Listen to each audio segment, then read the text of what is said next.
George, I'm curious for you, when you started writing this book, it was before the adaptation came, and obviously, TV shows work at a different pace than the book. How has that affected your writing process, going from a time before you had to worry about the show to now? And is there that concern, like, do you ever have the thought, like, do I have to beat the show or something like that to the end?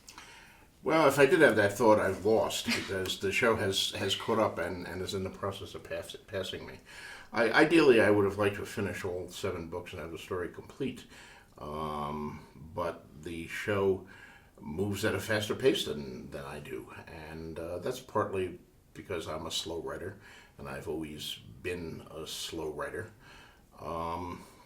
And also, I've had a lot of distractions in the last few years. One of the distractions is the show. I mean, I've been involved in the show.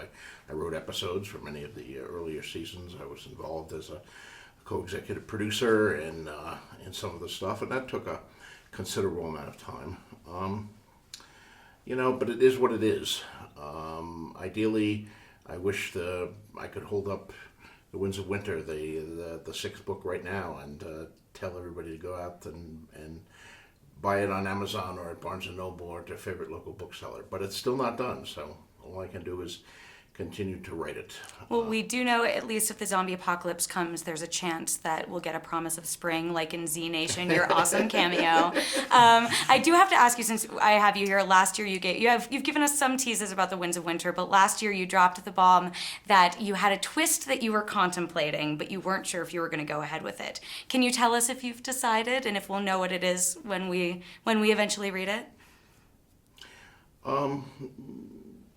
I have decided to do that, yes. I have decided to do it. And will you know it? I don't know. It's fairly obvious, because it's something that involves a couple characters, one of whom is dead in the show, but not dead in the books.